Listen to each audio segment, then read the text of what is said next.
Assalamualaikum warahmatullahi wabarakatuh. Kami dari anggota kelompok 4 akan membawakan judul presentasi yaitu efektivitas individu, kelompok, dan organisasi. Untuk anggota kelompok 4, yang pertama ada yang bernama Fandi Fauzi, kemudian yang kedua Doni Surya Pratama Barus, kemudian yang ketiga Muhammad Erwin, keempat Muhammad Irfan, dan kelima Muhammad Effendi. Nah, materi yang pertama yang saya akan bawakan adalah perspektif efektivitas. Efektivitas dipandang dari 3 perspektif menurut pendapat Gibson, yaitu yang pertama adalah efektivitas dari perspektif individu, kedua efektivitas dari perspektif kelompok, dan yang ketiga adalah efektivitas dari perspektif organisasi. Kemudian untuk slide dibawakan oleh teman saya Doni. Perspektif efektivitas. Yang pertama ada efektivitas individu. Efektivitas individu berada pada bagian dasar dalam konteks efektivitas individu. Perspektif individu menekankan pada penampilan setiap anggota dalam melaksanakan tugasnya. Kemampuan individu dalam melaksanakan tugasnya secara efektif sangat dipengaruhi oleh berbagai faktor, seperti keterampilan, pengetahuan, kecakapan, sikap, motivasi, dan tekanan atau stres. Yang kedua adalah efektivitas kelompok. Secara sederhana adalah jumlah kontribusi seluruh anggota. Sebagai contoh, sekelompok ilmuwan bekerja sendiri pada pekerjaan yang tidak saling berkaitan akan menjadi efektif kalau masing-masing ilmuwan efektif. Yang ketiga adalah perspektif efektivitas organisasi.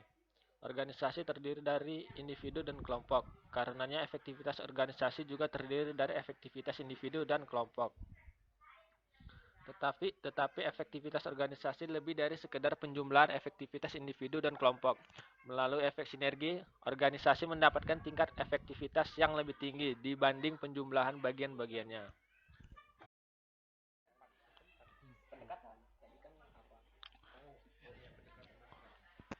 Pendekatan efektivitas. 1. Pendekatan pertama adalah pendekatan pencapaian tujuan. Menurut pendekatan ini, sebuah organisasi dibuat untuk mencapai tujuan yang sebelumnya telah ditetapkan. Selain itu, pendekatan ini juga menjelaskan bahwa efektivitas organisasi harus dinilai berdasarkan pencapaian tujuan organisasi, bukan berdasarkan caranya.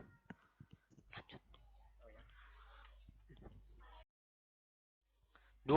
Pendekatan kedua adalah pendekatan sistem. Pendekatan ini menyatakan bahwa semua organisasi harus dinilai berdasarkan kemampuannya dalam mendapatkan masukan, mengolah masukan, menyalurkan output yang telah dihasilkan, dan mempertahankan keseimbangan dan stabilitas. 3.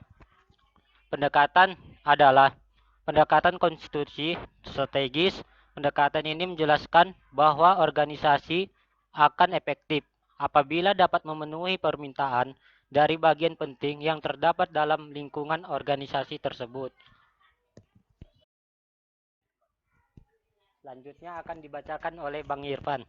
Baiklah, saya akan melanjutkan presentasi dari Bang Erwin. Yang keempat itu, pendekatan keempat adalah pendekatan nilai-nilai bersaing.